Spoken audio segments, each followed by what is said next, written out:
Oi, gente. Oi, Keka. E eu já te convidei.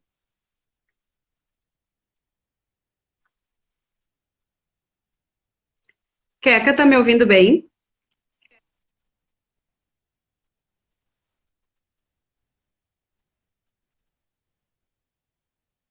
Tá-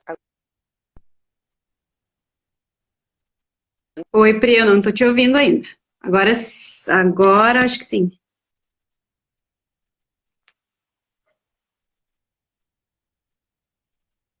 Pessoal, só nos avisa. Sandra tá me ouvindo, né?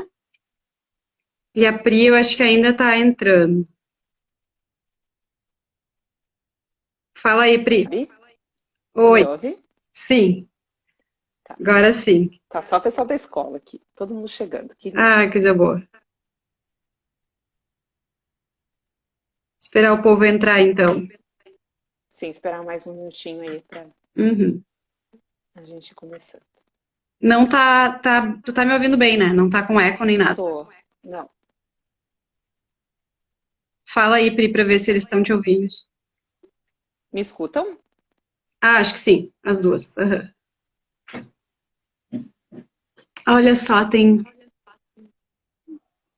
alunos.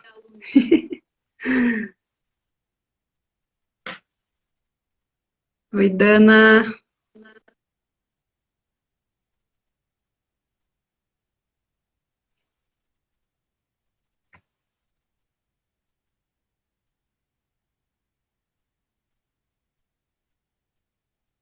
Pessoal da escola, Pri. Eu não consigo ver, Gabi, todo mundo, porque entra muita gente junto às vezes, né? As profs eu até reconheço. Tem algumas pessoas que sim da escola. A Maxi deu oi pra ti. A Maxi é uma Oi. psicóloga. Sim. Oi, Maxi.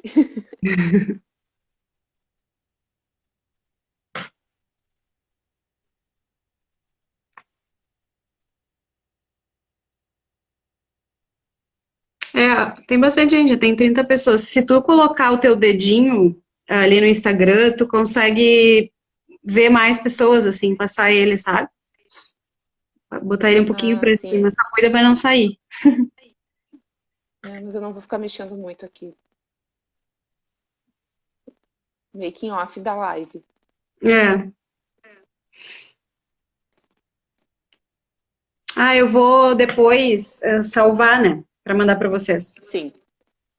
Não posso esquecer.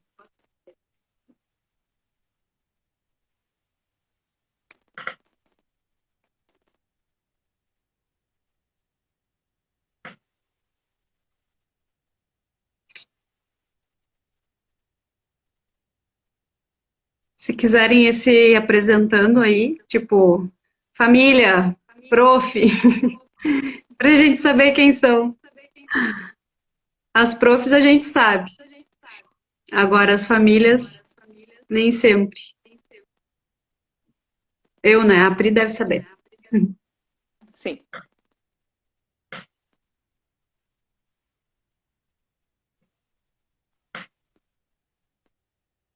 Uhum.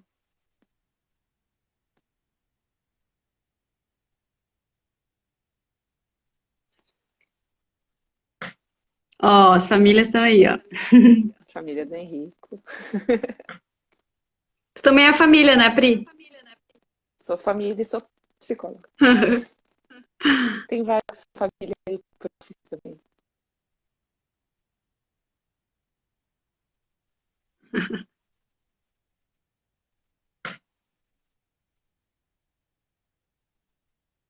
Já tá na hora, Gabi? São 6h32. Eu acho que a gente pode ir começando, né? Até porque a gente só tem uma horinha. Tu que sabe, Pri, fica A gente bem vai. à vontade. O teu, agora eu tô, travou um pouquinho o teu vídeo.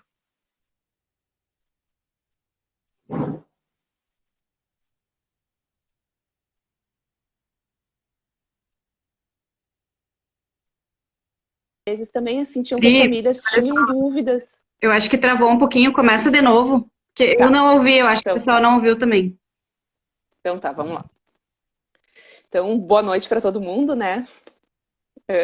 Dizer que é a nossa primeira vez numa live da Universo Mágico e acho que a gente está num período que está todo mundo se reinventando, né? Acho que essa pandemia fez com que todo mundo tivesse que...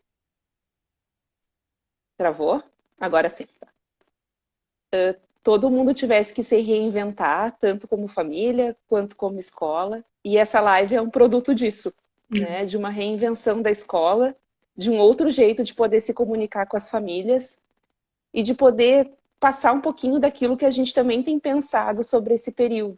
É um período que a gente está construindo na caminhada, assim, ele tá sendo feito no dia a dia. Ninguém tinha um protocolo para o isolamento antes dele começar. A gente não teve a chance, né, de sentar com as famílias e pensar, bom, como é que a gente vai estruturar, então, esses 2, 3 meses que vamos ficar separados? O que vão ser as atividades? Como é que as famílias vão se organizar nas suas rotinas? Ninguém teve a chance de fazer isso. Simplesmente de uma hora para outra, né, a gente teve que interromper as nossas atividades, todo mundo, ficar dentro de casa e caminhando e fazendo o caminho nessa caminhada. Assim. Acho que é isso que resume um pouco o que está todo mundo vivendo dentro da sua casa. E claro que tudo que é novidade gera uma série de angústias.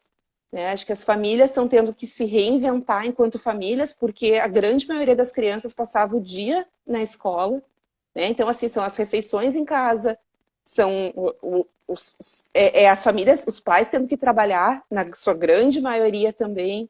Né? Então, tendo que conciliar carreira profissional com ser pai, ser mãe, dentro de casa 24 horas com crianças que estavam acostumadas a estar com outras crianças, a estarem na rua, né? Então tendo que privar elas também desse encontro, que era algo corriqueiro e que a gente nem dava tanto valor porque fazia parte. Chegava no fim de semana, vai para a praça, vai para casa da avó, enfim, e nada disso tem acontecido. Né? Então, tá todo mundo às voltas com isso. E aí, a partir até do que as profs trouxeram, de muitas vezes nos encontros do Zoom, né, que é uma prática da escola, de se reunir as turminhas nos encontros com as profs, de ver que as famílias também precisavam, daqui a pouco, de um espaço para se tranquilizar, né, e para sentir que, bom, o que está acontecendo na casa de uma pessoa não é só naquela casa, né? Assim, e aí eu falo como mãe, eu sempre falo isso também. Não, a rotina não tem como manter, a gente até começa tentando manter, mas depois de 2 meses as crianças já não são mais as mesmas. Né? A gente já teve que mudar totalmente o jeito de ser pai, de ser mãe, de estar com eles em casa, enfim. E a live foi pensada muito por aí, para que a gente possa conversar, né? E para que a gente possa, e fiquem bem à vontade, assim, enquanto a gente está falando, para irem postando, a gente vai lendo, é bem tranquilo de ler aqui o que vocês vão comentando. A gente vai tentar responder tudo, né? E nos interrompam via mensagem de texto. Dizer que é um prazer estar com a Gabi aqui comigo, né? A Gabriela é uma super parceira. Acho que ela vai se apresentar, mas é uma honra estar com a Gabi, podendo dividir esse espaço da primeira live da Universo Mágico comigo. E eu vou passar a palavra para ela. Tu te apresenta, Gabi? Sim. E que a gente possa aproveitar bastante esse nosso encontro virtual de hoje. Legal. Então, gente, assim, também quero agradecer muito o convite da escola. Apesar de a Zelo estar sendo oficialmente anfitriã, porque eu que comecei a live e convidei a Pri, mas na verdade é o contrário, né? Quem me convidou foi a Escola Universo Mágico, e então foi uma ideia que surgiu, inclusive, também porque um dos trabalhos que eu faço, além de também dialogar com as famílias das escolas, é apoiar as escolas, né, nos seus diversos processos aí, né, e quando essa pandemia iniciou, eu segui fazendo esse trabalho, e aí com o Universo Mágico, acho que a gente até se reaproximou nesse momento, né, e também tive a oportunidade de chegar um pouquinho mais perto da escola e entender como a escola, né, vem conduzindo esse momento e tal, ouvindo os profs, e por que não também, né, poder me juntar aí a Pri, que é a psicóloga da escola, então, para poder dialogar com as famílias, né. Então, para o público que tem algumas pessoas da Zelo, né, então tem algumas pessoas que são amigos, que seguem a página da Zelo que está entrando, eu só queria, então, explicar, né, que essa não foi uma live que a gente divulgou amplamente, né, Pri, porque ela é uma live que foi pensada para a escola e para as famílias, mas obviamente todo mundo é muito bem-vindo. Mas é importante dizer que o nosso foco aqui é dialogar sobre, em especial, sobre as questões que as famílias têm vivenciado, né? Tá todo mundo muito bem-vindo, mas a gente gostaria muito de poder dar voz para as famílias em especial, tá? Eu espero que as famílias da Universo Mágico, que eu ainda não conheço, né, presencialmente, que vocês possam se sentir bem acolhidos nesse momento, tá? E a Pri pediu para eu me apresentar, então eu sou psicóloga também, assim como a Pri, e eu tenho uma trajetória bem marcada, assim, na psicologia escolar, psicologia educacional, né? Eu venho estudando e trabalhando na área da educação infantil já desde o início, né, da minha carreira, e atualmente, então, além de trabalhar na minha própria consultoria, que é a Zelo, eu também atuo como pós-doutoranda e professora, colaboradora no programa de pós-graduação em educação da PUC. Então, as minhas temáticas de interesse envolvem sempre a educação, a educação para a infância, né? Isso incluindo as questões escolares ou não, né? Então, eu também já estudei muito e gosto muito de pensar a educação da família e a educação da sociedade como um todo, né? Porque acho que esse é um primeiro ponto, assim, para dizer que pensar a criança nesse momento não é só uma tarefa ou da escola ou dos pais.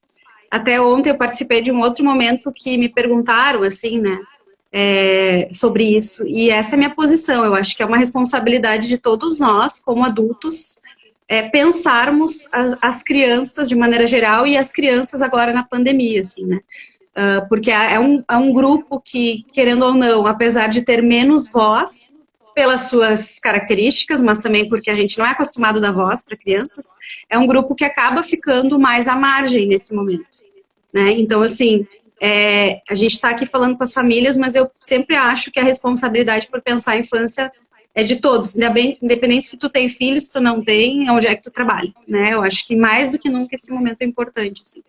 Eu acho que essa é a apresentação. Eu acho, Gabi, que, só fazendo um parênteses, né, que essa pandemia, de alguma maneira, justamente porque as crianças não eram grupo de risco, né, excluiu as crianças de um debate mais amplo, né, se colocou as crianças dentro de casa, com pai, com mãe, né, 24 horas por dia, como eu disse antes, mas as crianças não aparecem em lugar nenhum. Exatamente. Né, assim, é como se como se para elas estivesse tudo bem, porque elas estão em casa.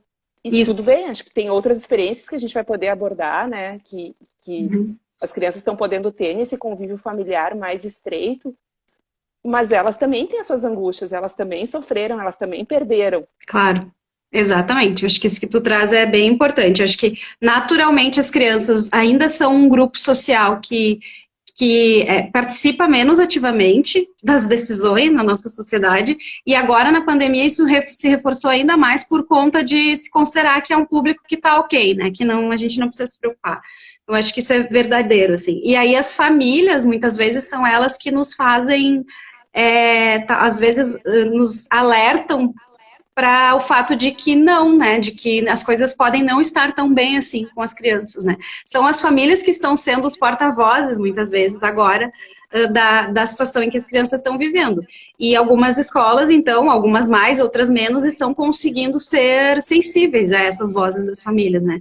E eu acho que é isso que a gente tentou fazer aqui hoje, né, poder dar voz às famílias e olhar para isso, olhar para as crianças pelas vozes também dos pais.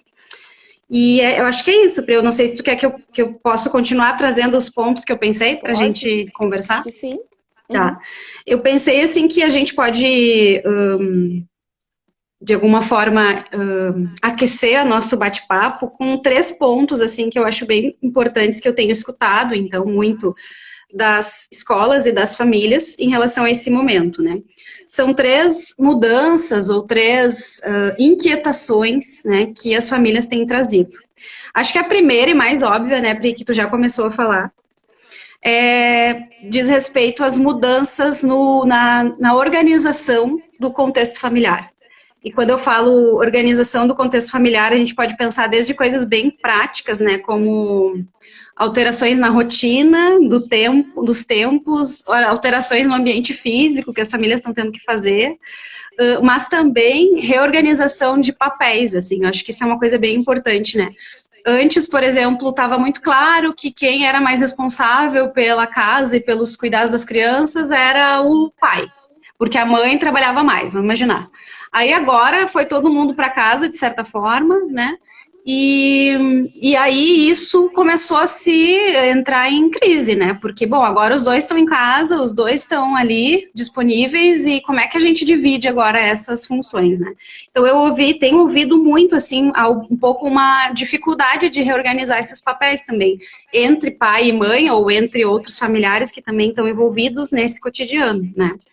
Então, acho que também as demandas de organização em relação a conciliar o trabalho, o cuidado à casa e o cuidado das crianças, né? Eu acho que esse é o primeiro ponto, que assim, que logo que fechou a escola e que as crianças foram para casa, bum, foi isso que surgiu, assim, como primeira demanda. Só que aí... né, Gabi, só fazendo... Só, desculpa, vou te interromper. Claro. Só pensando, né? Eu acho que as famílias muitas vezes começaram com um gás, né? De enfim, propor coisas diferentes para as crianças nas primeiras semanas. E isso está se estendendo no tempo, né? Então é aquele novo normal que a gente escuta tanto falar na TV e que passou a ser a rotina das famílias. Nas primeiras semanas, né? Assim, cada dia uma atividade diferente, vamos criar coisas, né? E daqui a pouco isso se esgota, e se esgota pelo que tu estava falando, assim, porque os adultos também têm as suas demandas, né? E porque isso não é mais algo provisório, né? Não é um fim de semana prolongado, não são férias, né? E se a gente for pensar do ponto de vista mais psíquico, acho que é muito comum que quando aconteça alguma interrupção ou, né, alguma separação muito intensa, nós adultos, inclusive, a gente tende a acionar mais uma coisa meio acelerada para lidar com isso, né? Eu mesmo, assim, né? Porque no início eram muitas lives, até de música, a gente ficava empolgada, aquela coisa toda. Então, uma aceleração da quantidade de coisas que a gente fazia. E tá bom, então vamos agora criar coisas mirabolosas para as crianças. E logo isso baixou um pouco, né? Mas aí o que aconteceu junto com isso, né, Pri? Na medida em que, enfim, o tempo foi passando, e essa euforia inicial também passou, e acho que super ok, adaptativa, porque a gente precisa lidar com essas, né, de alguma forma. Eu acho que os pais começaram também a olhar mais para as crianças e se dar conta de algumas mudanças no comportamento das crianças. Aí a gente começou a escutar isso, assim. Né, o meu filho tá chorando mais, antes não chorava, voltou a usar bico, voltou a usar o paninho, tá muito grudado, né, ou tá muito choroso, muito dependente. Também, eu acho que uma coisa que aconteceu é porque, como naturalmente as famílias não ficavam tanto junto com as crianças, por vezes não percebiam determinadas coisas. Então, eu recebi, por exemplo, algumas pessoas me perguntando: eu nunca tinha me dado conta que a criança com tal idade já tem interesse por letras. É normal isso ou ele é um superdotado? Eu sempre uso esse exemplo. Será que isso é normal? Não é? Eu nunca tinha me dado conta. Uma criança com essa idade pode fazer isso? Então surgiram desde dúvidas, assim, preocupações de que a criança poderia estar em sofrimento, mas também dúvidas de desenvolvimento, assim, né, natural, da linguagem, coisa assim. Eu acho que isso também apareceu como um reflexo, eu acho, dessa aproximação, né, das famílias às experiências das crianças. E por fim, eu já vou te dar a palavra, eu acho que uma terceira coisa que surgiu muito rápido, né, daí foi lá no início e permanece até agora, são as dúvidas dos pais sobre a relação com a escola. Então, assim, de repente, parece que foi atribuído aos pais uma função que eles não tinham, né? Que era supostamente acompanhar essas experiências que são diferentes daquelas que os pais usualmente propõem para as crianças, né? Que são experiências, às vezes, um pouco mais estruturadas, ou que na cabeça dos pais teriam algum objetivo específico. Então, será que eu posso me colocar nesse papel de supostamente professor? Será que é isso? Até qual é o meu limite nisso, né? Os pais, então, relatando que as crianças não querem, não gostam, não se envolvem. Então, esse é um outro conjunto, assim. Pais muito insatisfeitos porque achavam que a escola deveria estar mais presente. Outros pais muito insatisfeitos porque achavam que a escola estava muito presente. né? Então a gente teve todo um conjunto, assim, ainda tem, né? De opiniões e de percepções sobre isso, assim, né? Então eu acho que esses 3 pontos, para mim, resumem um pouco, assim, o conjunto de coisas que eu tenho escutado e pontos, né, que são questões de dúvidas para as famílias, né? Então agora eu vi que tem gente mandando coisas, aí a gente pode, de repente, a partir disso, Eu poder acho falar, que né? muitas coisas, né, Gabi, giram em torno disso, assim, né? Das flutuações de humor, por exemplo, das crianças, né? Das crianças estarem mais grudadas, das crianças estarem mais dependentes, Uhum. né? E aí acho que a gente entra naquilo que a gente já vem falando, de que todos nós, de alguma maneira, estamos abalados, né? E se a gente conversa com os adultos, e entre os adultos, é recorrente um discurso de angústia, de ansiedade, né? De estar perdido, de ter dias que não está muito bem. E tá tudo bem, não tá bem, né? A gente escuta muito isso, porque é uma verdade nesse momento. A gente não tá bem mesmo quando a rotina tá normal. A gente não tá bem o tempo inteiro. Uhum. Só que a gente tem a possibilidade de alguma maneira, de arejar isso, né? E Exatamente. distribuir isso em ambientes diferentes. Então, se eu não tô bem em casa, eu vou pro meu trabalho e ali não tem nada a ver com a situação que eu tava vivendo. E aquilo se dissipa e quando eu volto para casa eu já volto renovada, abastecida com outras experiências, com outras relações, de ter conversado com uma pessoa.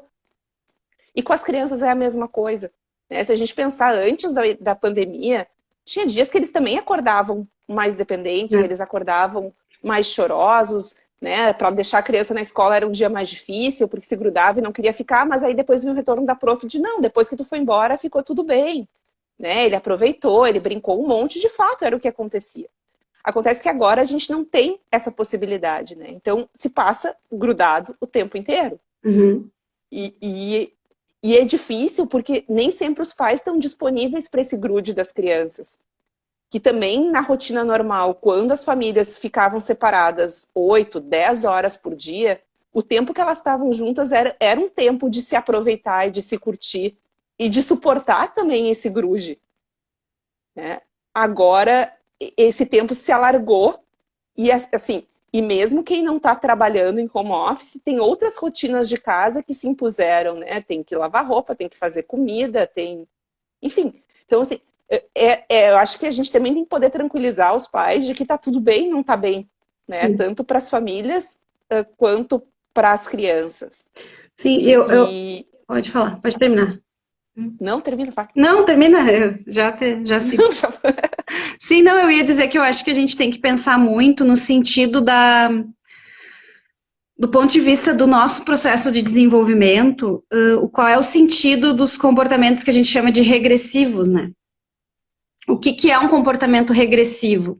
E não só na criança, mas no adulto, porque nós também agora, às vezes, a gente aciona o uso desses, do que a gente chama de... O que é a regressão do ponto de vista do desenvolvimento? É voltar a utilizar um recurso que anteriormente era importante, mas que agora eu deixei de usar, porque, enfim, eu passei a usar, por exemplo, assim, a criança que não falava, antes ela mordia mais, daí ela começa a falar, então agora ela tem a linguagem para resolver as suas questões, mas de repente ela tem a linguagem e ela volta a usar a mordida, né?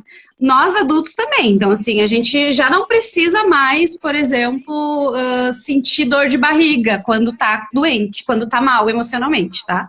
Porque as crianças sentem muito mais no corpo. Teoricamente, o adulto, ele tem um monte de recursos intelectuais e emocionais para poder falar sobre aquilo que não está bem, resolver, ir atrás, ser mais resolutivo.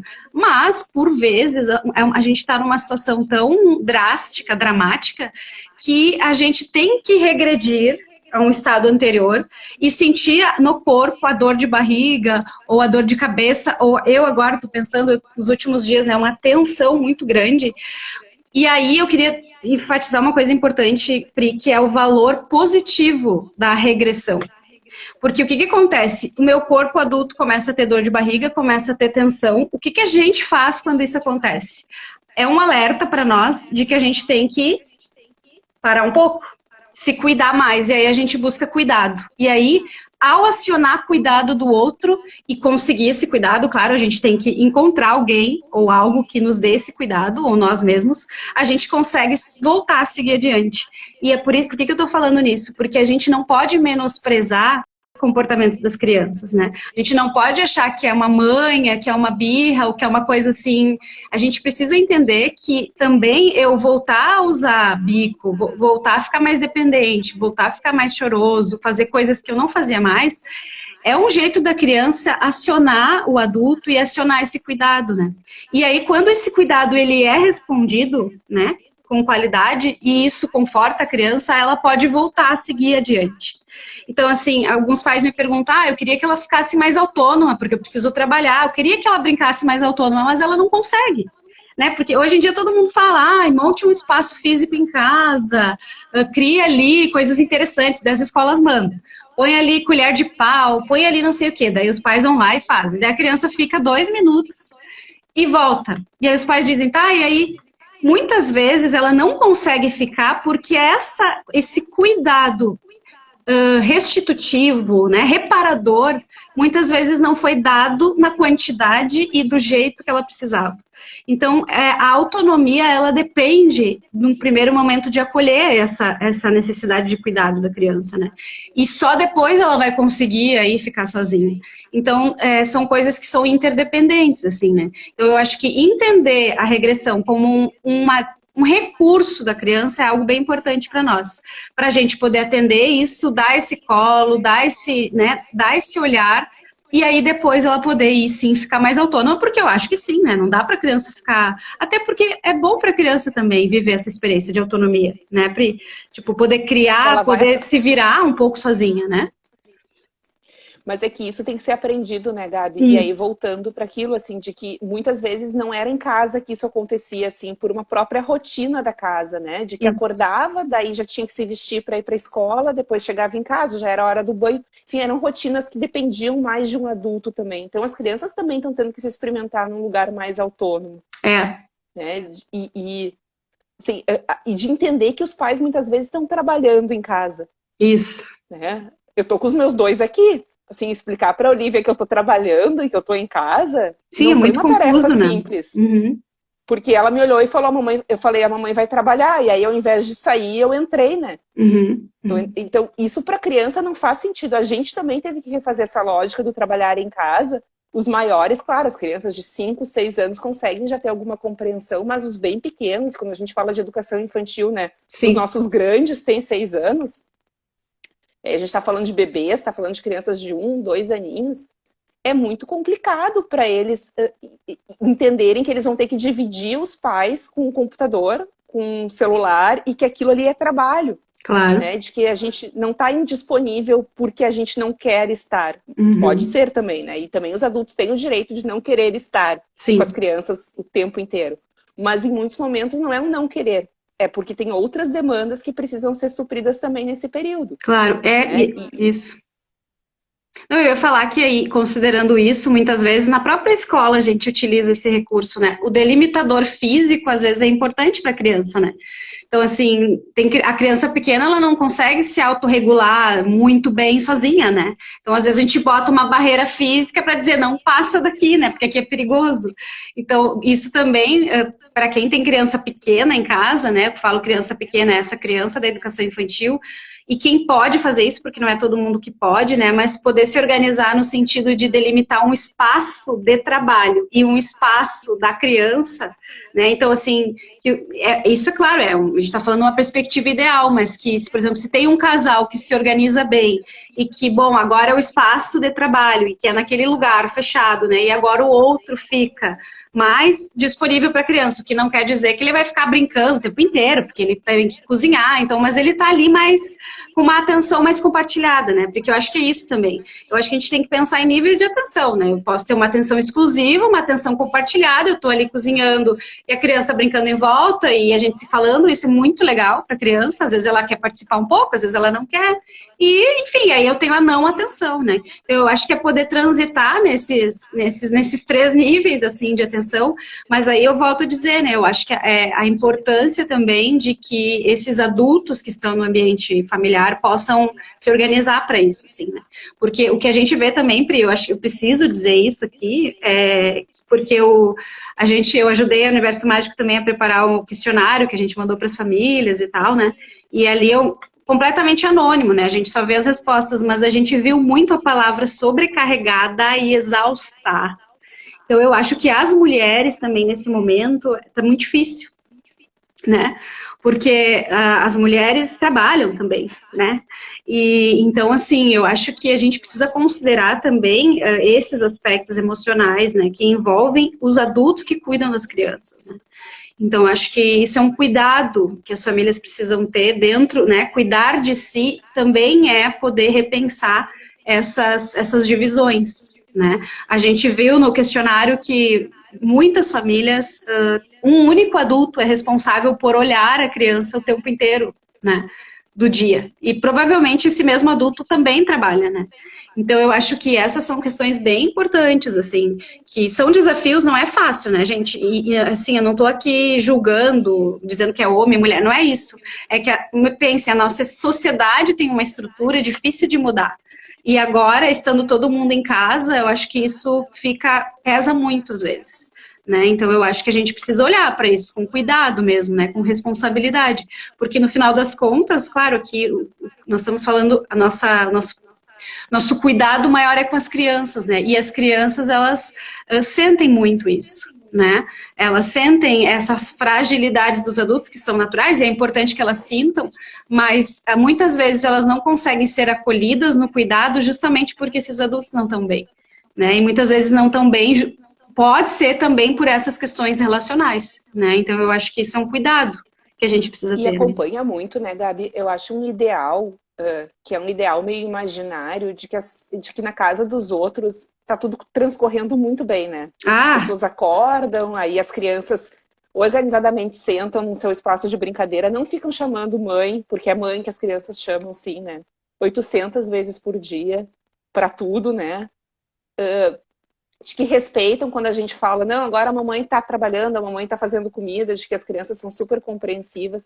Acho que tem uma culpa que é de alguma maneira imposta, né, de que, enfim, não pode deixar, por exemplo, a gente sabe que as crianças não podem ficar o dia inteiro na frente de uma tela, né? Mas a gente está num período de exceção, e que muitas vezes a tela é a nossa aliada, né, porque tu coloca um desenho, tu dá o celular, e aquela criança que estava te requerendo muito, e que estava te sobrecarregando, como tu falou, ela também dá um tempo para a gente respirar e poder se reabastecer para poder olhar.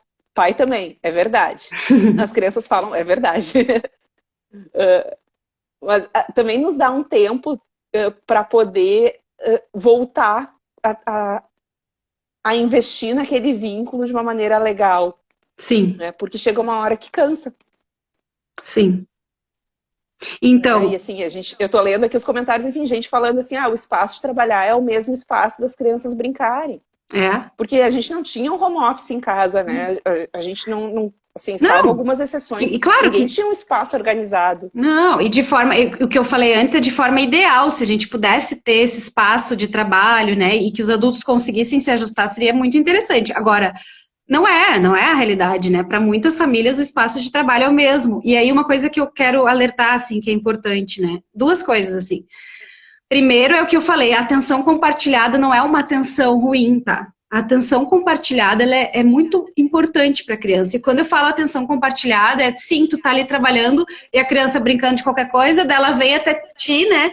Daí, isso acontece muito na escola também. A criança vem, parece que ela quer só um afago, assim, a gente toca nela, olha para ela e diz, sim, eu tô vendo que tu tá brincando, e aí, mas volta a brincar, filho, vai. E aí ela volta, mas vejam que é importante acolher. Porque às vezes a criança tá ali pedindo e tu diz, eu não posso agora, e aí tu nunca acolheu e ela fica mais grudenta ainda. Quanto menos a gente acolhe, mais grudenta ela vai ficar. Eu tô falando isso assim de um jeito, parece que grudenta é muito pejorativo falar para uma criança, mas eu já falei do valor que tem para uma criança ela ser reabastecida emocionalmente, né? Então quando ela vem, a gente poder olhar no olho dela e dizer, eu tô aqui, a mãe tá trabalhando, o pai tá trabalhando, né? Eu tô vendo que tu tá brincando, aguenta mais um pouquinho, dá um beijo, dá um abraço e incentiva a voltar, né? Vai lá e mexe um pouco nos brinquedos, pega alguma coisa na mão. Isso eu falo muito para as profs também, né? Vai lá, bota a tua mão nos brinquedos. Quando a gente é adulto bota a mão nas coisas, as crianças parece que olham de um jeito, parece que nunca tinham visto aquele brinquedo. Porque as nossas mãos são mágicas, né? Tem desejo na nossa mão. A gente vai lá, empilha uma coisa e eles voltam a se interessar. Então, a atenção compartilhada é algo importante para as crianças, né? A atenção exclusiva é importante? É, mas especialmente, aí é um outro ponto que eu queria falar, nos momentos de cuidados corporais, dos cuidados de higiene, de alimentação, de sono, né? Esses momentos são os mais importantes para a atenção exclusiva. Né, são aqueles que, de fato, os pais têm que investir muito. Aí eu diria assim, quais são os momentos que eu tenho que investir muito? Banho, troca, quando a criança não troca mais, troca de roupa, todos os rituais do cotidiano, né? Rituais de arrumar a mesa, rituais de fazer o alimento, e alguém colocou aí, né, que a criança gosta de ajudar. Às vezes elas gostam, às vezes elas não gostam também, mas assim... Às vezes fazem uma bagunça. É, exatamente. Nem é tanto ajudar a preparar, mas eu digo assim, o ato de oferecer a comida, né? Eu acho que esses momentos, sim, se a gente pudesse eleger assim, quais são os momentos que eu tenho que largar o trabalho e investir, eu diria que esses são os mais importantes. Né? Esses são os fundamentais para crianças de 0 a 6 anos, porque são esses momentos que vão permitir o reabastecimento emocional verdadeiro. E aí, no resto do dia, é a atenção compartilhada, é a criança brincando de forma autônoma, porque, esse é o último ponto agora, brincar de forma autônoma, ter aquela sensação de, eu vou falar de novo o que eu sempre falo, não é saudosismo, mas vocês devem lembrar que a gente vivia uma coisa assim, né? Mãe, eu não tenho mais o que fazer. Daí a mãe dizia, te vira, arruma o que fazer. E era uma época, pelo menos pra mim, a gente nem tinha tanto brinquedo, né? A gente não tinha, daí tu tinha que inventar alguma coisa, né? Então, assim, essa experiência de você viver um ócio que pode se tornar criativo, também é importante. Não é fácil estimular isso nas crianças, tá? É uma construção, como a Pri disse. Construção, tá? Eu acho que não é fácil, mas nós, como adultos, a gente precisa entender o valor, né, que esses momentos de ócio, de silêncio, né, podem ter também para a criança, né, e de vazios, porque a nossa tendência é encher de coisa, de vazios, bom, ela vai ter que criar, né. Pri, tem alguma questão a mais aí? Não, e eu acho que assim, da gente poder ouvir muito as crianças, né, Gabi? A gente tem uma tendência cultural também de achar que quem sabe é o adulto, né, e de que se a gente ficar colocando, como tu disse, enchendo a criança de atividades o tempo inteiro, ela vai estar bem. Né? E são frequentes os relatos, por exemplo, de que a criança não quis, por exemplo, fazer uma atividade, não quer ver os vídeos dos amigos porque está com saudades. Né? E aí o que a gente como adulto tende a fazer? Mas vamos ver! Olha, a prof quer falar contigo, olha que legal. Quase como se a gente tivesse que ficar num convencimento, né? E a gente tivesse que criar artifícios para que aquela criança se engajasse numa tarefa que a gente, enquanto adulto, acha que tem valor. E a gente não está tirando o valor da atividade, né? É muito legal, mas tem que também poder respeitar, acima de tudo, o desejo da criança, né? A criança é um sujeito que tem, ela pensa de um jeito diferente do adulto, mas ela também tem que ser respeitada naquilo que ela quer, naquilo que ela não quer. A gente tem que poder fazer essa escuta, porque senão a gente fica quase que num embate com as crianças, tentando provar para elas que aquilo é muito legal. E pode ser muito legal, mas talvez naquele dia aquela criança não esteja afim. Uhum. Né? E aí a gente vai criar uma tensão em casa muito baseada naquilo que a gente, enquanto adulto, imagina que vai ser legal para ela. Né? E muitas vezes a gente não se dá conta que está fazendo isso. Né? A gente quer que a criança jogue memória. A gente acha que é legal a criança montar quebra-cabeça.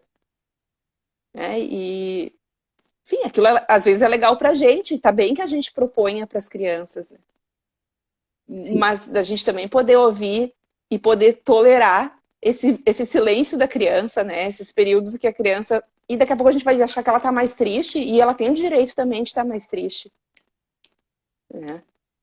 A Olivia, minha filha, já falou várias vezes, tudo isso é muito chato, mamãe. E tá bem, né? Isso tá muito chato. Ela fala que ela tá com saudade dos amigos, que ela tá com saudades da escola. Né?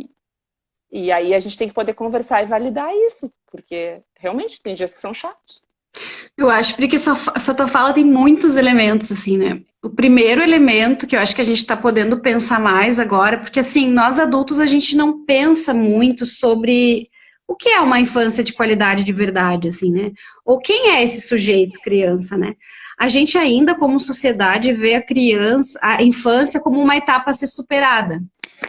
Como uma etapa que vai passar e uma etapa, agora tem muito esse discurso da infância como uma etapa também que tem que ser investida massivamente para que dê certo lá na frente. Né? Mas a gente não olha para a infância e para o sujeito criança como um sujeito que, quando tu diz assim, né, que é um sujeito, inclusive, que ele tem possibilidade, condições de avaliar uma situação como sendo positiva ou não para ele, independente do nosso olhar, né? É muito raro ainda, Pri, os adultos, de maneira geral, não só famílias, que conseguem enxergar a criança nessa perspectiva, né? Desde o bebê, quando o bebê, por exemplo, a gente mostra um objeto e ele ignora, olha para o lado, né? A gente não consegue ver esse ignorar como uma ação de desejo do bebê que é válida, né? A gente acha que é uma incapacidade dele, então deixa eu ir lá do outro lado para ver se ele olha esse objeto. A gente sempre desqualifica a ação da criança, né? Ou a gente dá um status de uma ação manipulatória, né? Como se a criança tivesse o tempo inteiro nos manipulando, querendo nos testar. Então, a gente fica oscilando, assim, entre uma visão muito passiva da criança ou exacerbadamente ativa, né? Como se ela fosse, assim, uma criatura que o tempo inteiro está arquitetando como é que ela vai ferrar a vida dos adultos. Assim. Então, assim, e a gente tem dificuldade de ver essa criança como ela é, sem romantismo, tá? Porque a criança é, sim, agressiva muitas vezes, e ela é agressiva como todo ser humano é, né? Nós, adultos, temos mais mecanismos de repressão a esse impulso, mas todos nós somos, né? Ela é capaz de ser agressiva, muito amável, extremamente criadora, autônoma, mas também, muitas vezes, muito dependente e frágil. Então, essa é a criança, né?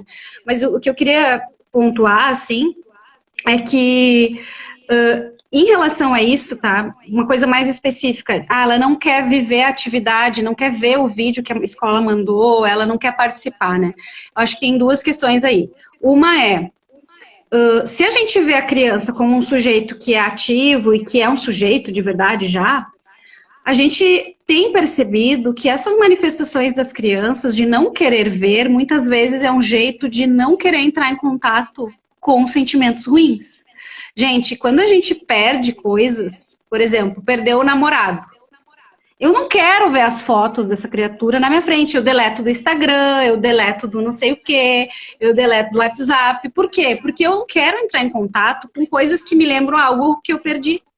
E a escola, querendo ou não, nesse momento, é uma grande perda para as crianças. É uma perda em vários aspectos. É a perda da convivência com os colegas, do vínculo com os profs, os adultos, dos objetos que eu tinha naquele espaço, dos espaços que eu construí. E o Universo Mágico, a gente sabe que isso é algo de muito valor, né, para as crianças. As crianças se apropriam daqueles espaços que tem lá de um jeito muito especial, né? É aquele pátio lá que tem todo um sentido para ela, né? É quase que como se fosse a casa possível da criança, né? Que ela coloca todas as suas ações ali desejantes. Então, é uma grande perda. Por que eu vou ficar entrando em contato com a foto da minha perda, com a imagem da minha perda? Então, a gente precisa, num primeiro momento, respeitar. E eu acho que, de um outro lado, é a gente entender como adulto o que é uma aprendizagem de qualidade para as crianças pequenas. Uma aprendizagem de qualidade para as crianças pequenas é aquela, em especial, que ela pode estar inteira. E estar inteira significa, com certeza, desejar estar. Primeira coisa. Né? Primeira coisa. Claro que a gente, adulto, pode incentivar esse desejo, né? Até a gente cria várias possibilidades. Mas o fato é que não adianta eu criar toda a parafernália, e as profs sabem bem disso, elas vivem isso também, gente. Não achem que é só a família. As profs, às vezes, organizam um negócio maravilhoso na escola e tem crianças que não vão, não querem, não, por algum motivo. E aí uma das coisas que a gente faz, que a gente trabalha dentro das escolas mantenha essa proposta por mais tempo, dá mais tempo para a criança. Porque pode ser que hoje ela não quis, porque não estava bem, ou porque ficou com medo, ou porque o grupo estava muito bagunçado. Pode ser que amanhã ela queira, né? Então, assim, o fato da gente respeitar o desejo da criança não significa que a gente vai deixar de investir. Então, isso para os pais é importante, não quer dizer que eu vou deixar de mostrar né? Não quer dizer... Então a escola Deixar de convidar, né, Gabi? Deixar Eu de acho que é convidar, isso, né? exatamente. Deixar de oportunizar que a criança possa ter num outro momento outra postura frente àquele mesmo estímulo, né? Então, assim, por exemplo, a escola tem toda semana as turminhas se encontram pelo Zoom. Isso. Né? É poder convidar a criança, né? Uhum. Ó, hoje vai ter, tu quer? Né? Daqui a pouco mostrar para a criança o que está acontecendo, porque eles também são pequenos e às vezes vendo no concreto, eles querem participar, né? Eles também não conseguem às vezes ter a dimensão quando a gente simplesmente convida e pergunta, tu quer ver teus amigos? Aquilo é um pouco abstrato para eles, né? Isso, uma outra escola que eu estava conversando com os pais também, e é muito bom porque a gente aprende muito, né? Teve uma mãe que contou que o filho só começou a querer fazer quando ele começou a ver as imagens ou vídeos dos colegas também fazendo. Isso é muito típico, porque muitas vezes na escola eles fazem coisas porque veem os colegas. Então os pais às vezes falam, ai, como é que pode? Aqui ele não come isso, né? Por quê? Porque o grupo, esse senso de coletividade, cria esse desejo na criança. Então, é isso, né? Eu acho que o fato da gente respeitar não implica fazer o convite. Eu acho que a melhor palavra é essa, convite. Convite é algo que a gente deixa aberto para a criança não querer, tá? O convite tem essa possibilidade, a gente tem que lembrar disso. O adulto às vezes esquece, né? Que o convite tem a chance de não querer. E aí, Pri, também assim, ó, eu acho que também por trás disso tem uma grande angústia dos pais com essa coisa de, meu Deus, ele tá perdendo tempo de aprendizagem, né? Então, pelo amor de Deus, né? Ou começam a pedir para a escola, abre aí um Zoom e dá uma aula aí no Zoom para mim. Dá uma aula por mim, porque eu não estou conseguindo. Então, assim, gente, o que é a boa aprendizagem na primeira infância, né? Primeiro, a criança tem que estar inteira, tem que ser um sujeito de desejo, tá? Segundo, aulas pelo Zoom à distância para a educação infantil, assim, nesse jeito que muitos pais idealizam, elas não, são completamente inviáveis, né? Porque para a criança pequena aprender, ela tem que agir sobre. Agir sobre, mais ou menos, até os 3 anos, significa agir mesmo, botar muita mão na massa, né? Então a criança muito concreto, né, Gabi? Muito concreto, ela tem que pegar, ela tem que não pegar e pegar de novo e jogar outra vez, ela vai construindo as hipóteses sobre o mundo na relação do seu corpo e dos seus sentidos com esse mundo. Então, ela descobre que uma coisa é mais pesada que a outra, não é porque a prof falou no vídeo. Você sabia que uma pedra é mais pesada que um plástico? Não adianta a prof, o adulto, dizer isso para a criança. Ela tem que viver isso na experiência. Por isso que muita gente tem defendido que o EAD na educação infantil não faz sentido. Porque realmente, como é que tu vai, né? Não tem como. Claro, quando a criança começa a desenvolver a linguagem, o mundo dela se alarga, mas ainda ela tem que agir sobre o mundo. E ela age sobre o mundo com a imaginação dela criadora. Então, também não adianta a professora ficar ali dizendo, né, que isso ela precisa viver isso na sua experiência criadora. Brincando disso de faz de conta, brincando que ela está investigando, vivendo a investigação, né? Aí ela começa a fazer, na Universo a gente tem 1000 exemplos. Na Universo a gente vê... Compartilhando isso com os iguais, né, Gabi? Compartilhando, exatamente. Fala, Pri. Que é outra experiência que a gente não consegue reproduzir em casa, né? Não.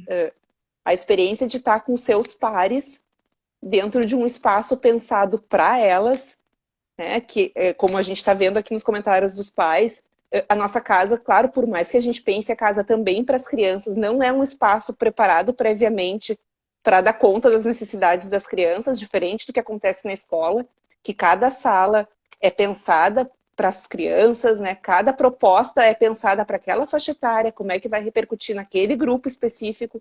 Isso a gente não tem como reproduzir em casa, por isso que essa ideia do EAD, né? Se a gente já vê que os maiores têm alguma dificuldade, para as crianças fica completamente impossível, né? Pois é, Pri, mas aí os pais podem estar se perguntando, tá, então se não tem como a escola atuar EAD nesse momento, como é que as crianças vão viver situações de aprendizagem em casa? É possível? Claro que é. Se a gente pega, e é isso que a gente tenta trabalhar com as próprias escolas, se a gente pega esses mesmos princípios que eu falei, Pri, né, da criança aprender pela experiência de viver, de agir no mundo, como é que em casa ela pode viver isso? A casa tem recursos para isso, né? Será que a casa tem recursos para as aprendizagens das crianças? É claro que a casa tem. A casa tem outros recursos diferentes do que da escola, tá? Não tem o grupo social ali, não tem talvez os tempos e espaços que a escola tem, mas a casa tem outros recursos. E aí, Pri, os recursos da casa, eu diria que eles são recursos muito mais, eu diria assim, até primitivos. E eles oferecem coisas que a escola não tem como oferecer. Por isso que muitas crianças têm dito que estão gostando de estar em casa. Não é que elas não gostam de estar com a escola, mas é que, por exemplo, para muitas crianças é a primeira vez na vida que elas puderam abrir uma caixa que estava lá escondida, tá? Aquela caixa com vários objetos, né, que tem uma história, que pertenciam ao humano ou não sei a quem, abrindo os armários, tirando essas coisas, vendo fotos, as famílias contando histórias, né? Podendo, e assim, não é contar história, fazer um circo, não, é como a criança pergunta, mãe, o que é isso aqui? Ah, isso aí eu comprei quando eu tinha não sei o que, não sei o que. Essa experiência de viver a casa e a história da família, Pri, isso nenhuma escola vai dar. E eu vou te dizer que isso para um sujeito humano é uma coisa muito importante. É muito importante. E se a gente lembra das nossas memórias, alguns puderam viver isso, outros nem tanto, né? Mas é tão importante quando a gente se sente parte de uma história, né? Quando cada objeto que tem na casa tem muita história, né? Muitas vezes, hoje, as casas até perdem, às vezes, esse sentido, né, Pri? Porque, sei lá, vem um arquiteto, faz tudo, tira tudo que era ali da casa. E isso é uma pena, assim, né? Porque eu acho que a casa tem esse sentido, né? Mas a casa também tem outras coisas, né? A casa tem, às vezes, a possibilidade da criança, por exemplo, de forma mais rápida e acessível, pegar as panelas, de forma mais rápida. Tu tem histórias, né, sobre isso? Porque às vezes na escola não dá, porque como tem muita criança, então eu não posso oferecer certas coisas. E na casa dá, né? Na casa dá. Então eu acho assim que a gente tem que pensar que a casa é um espaço de aprendizagem, sim, diferente da escola, mas muito importante e que bom que as crianças possam viver isso que a casa oferece, sabe? E acho, né, Gabi, que a gente só vai ter a noção do impacto que esse período está tendo na vida das crianças depois, né? Com todas as experiências, a gente só consegue significar elas de alguma maneira depois que elas passam. Né? Certamente as crianças que vão voltar para a escola são crianças muito diferentes daquelas que saíram em março. Sim. Né? E diferentes, eu acho que em todos os sentidos, né? Assim, as crianças que não caminhavam estão caminhando, os que não falavam estão falando, estão com dente, estão comendo, enfim, essas coisas mais concretas, mas também emocionalmente muito diferentes. Né? A gente vai ter uma outra escola quando a gente puder voltar. Vocês imaginam as histórias que elas vão trazer, né? Não vai ser assim, abrimos segunda e segunda a gente para de onde a gente começou em março, né? Em algum momento alguém perguntou assim se vai ter uma readaptação. Eu acho que a primeira readaptação vai ser desse novo normal e da escola se repensar a partir desse período de afastamento. Né? A gente vai ter que pensar como a gente vai ser, porque não dá simplesmente para a gente começar um projeto como a gente fazia. Né? A gente estava ali iniciando um ano letivo em março, né, as profs recebendo as crianças, a coisa começando a engrenar, daqui a pouco teve uma ruptura. A gente não vai voltar daqui a um mês, 2 meses. Nem voltar, enfim. E nem dar continuidade agora. Não teria como continuar esse projeto agora. Né? Não. E as propostas que vão, né, pelo diário, que vão... Acho que tem muito mais um intuito da gente poder manter esse vínculo, né, e poder se manter de alguma maneira conectado do que tentar reproduzir a rotina da escola. Com certeza. Acho que quando começou, talvez até tivesse uma confusão de todo mundo, assim, qual o sentido disso que a gente está mandando, né? Para que a gente está mandando? Tanto da gente enquanto escola, como da gente enquanto família. Né? Sim. E é muito mais porque a gente precisa ver para estar perto, né? E a gente fala muito da tecnologia a nosso favor nesse momento, porque é o jeito que a gente tem de sentir aquela a avó, o vô, os tios, né? Quem é da escola sabe, eu tive nenê nesse período da quarentena e a minha família não conhece ele ainda. Sim. Né? Então, assim, via telas que a gente está podendo estar próximo daquelas pessoas que têm algum sentido pra gente. E das crianças, e para as crianças, a mesma coisa. Né? Então, é muito mais para isso do que para tentar que se crie uma escola em casa, né? Claro, eu acho que sim. Eu acho que tem dois motivos, né, Pri? Um é para a gente se ver mesmo e acho que assim gerar nas crianças um senso de que as coisas continuam também, que não se perdeu, né, de por completo. Porque eu acho que para as crianças essa sensação de disruptura é muito difícil. Para nós é horrível, mas para as crianças é muito mais difícil, porque intelectual e emocionalmente muitas vezes elas não conseguem entender. Então, quando eu vejo que o meu colega está fazendo a mesma coisa que eu em casa, dá uma sensação de coletividade que não se perde por completo. Né? Então, eu acho que isso é muito legal. Por outro, eu acho que a escola não só faz as propostas para poder ver as crianças e elas verem os profs, mas também faz naquele intuito que eu falei de tentar ajudar a família a aproveitar os recursos que tem em casa para criar situações de experiências saudáveis para as crianças. Né? Porque não tem um objetivo de trabalhar conteúdo X, porque, aliás, essa é uma outra conversa que a gente não vai conseguir até agora. A própria educação infantil não tem, ela não, o currículo da educação infantil ele não é igual das outras etapas, né? Ele não é por conteúdo, então não se tem uma meta conteudista, se tem objetivos de aprendizagem para trazer, para promover o desenvolvimento inteiro da criança. Então, assim, a escola fica ajudando, tentando ajudar as famílias a criar riqueza nessa casa que por si só já tem muita, né? Então, assim, e às vezes as próprias famílias nem tinha pensado, né? E aí as próprias famílias mostrando para a escola o quão mais de outras coisas ricas tem dentro de casa, né? Tinha várias pessoas perguntando ali, né? Ah, e adaptação, e como é que vai ser, né? Podem ter certeza, né? Que as escolas, no primeiro momento, vão estar extremamente dedicadas para acolher essas crianças na sua diversidade. Eu tenho dito que tem crianças que vão chegar querendo se agarrar nas profs, e aí os pais vão ficar muito tristes, vão ficar mal, né? Só que lembrem, pais, que muitas vezes essa reação da criança é quase um protesto, assim, também, de tipo, eu não quero me separar de ti, tá ruim, mas aí eu vou, para protestar, eu vou olhar pra prof e nunca mais vou olhar pra ti. Então, esse desdém é um protesto, às vezes. Tem crianças que vão se grudar nos pais e não vão querer ir para o colo das professoras, né? Tem crianças que vão estar no meio termo, mas não vão querer chegar muito perto, não vão estar assim, ai, com muita saudade das profs. Vai ter de tudo. Então, a gente tem trabalhado com as profs também essa capacidade de aceitar e acolher as várias manifestações. Porque cada um de nós lida com os processos de separação de um jeito. Né? Tem gente que quando acaba o relacionamento, vou ter que falar de novo, quando acaba o relacionamento nunca mais quer ver. Tem gente que quando acaba fica tão ansioso que não consegue largar, fica incomodando o ex. Cada um lida com os processos de perdas e de retornos e afastamentos de um jeito. Então, podem ter certeza que a escola vai estar extremamente atenta a isso e, ao mesmo tempo, já começa a ouvir as histórias, a captar os interesses e começar a construir novos projetos. Porque, como a Pri disse, não tem como continuar os anteriores. Até porque um projeto, o que é um projeto? Um projeto surge de uma pergunta. E as perguntas mudaram.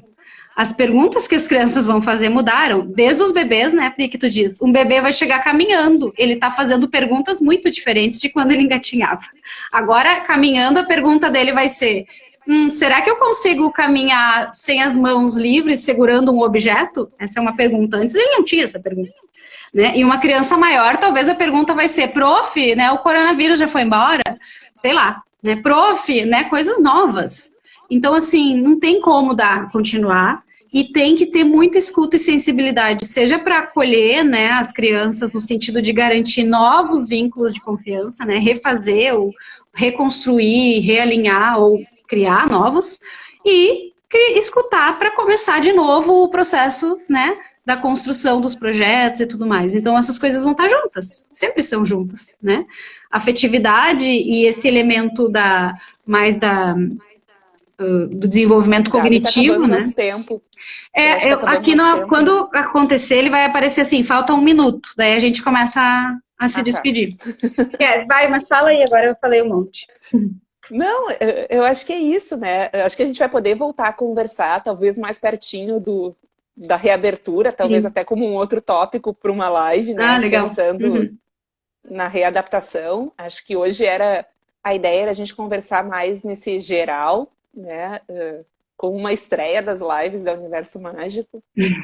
Acho que pelos retornos, assim, espero que a gente tenha podido responder. A live vai ficar gravada, né, Gabi? Sim, eu vou mandar para vocês, daí vocês podem compartilhar com as famílias, enfim. Acho que a gente também, acho que foi uma conversa que fluiu, e porque é o que está todo mundo se debatendo o tempo inteiro, né? Tentando pensar como fazer desse período de isolamento o menos difícil possível, dentro daquilo que é possível. 30 segundos, vai lá. Não, termina aí, Gabi. Não, eu acho que é isso, né, Pri? É bem isso, assim. Acho que eu e a Pri, a gente tem uma coisa em comum que, assim, pé no chão, né? De realmente olhar para a realidade, mas ao mesmo tempo não ficar tão nela e tentar, né, criar e sonhar. Então, eu acho que é muito legal também, assim. Eu agradeço muito. Em nome da Zelo também. Beijão. Beijo para todo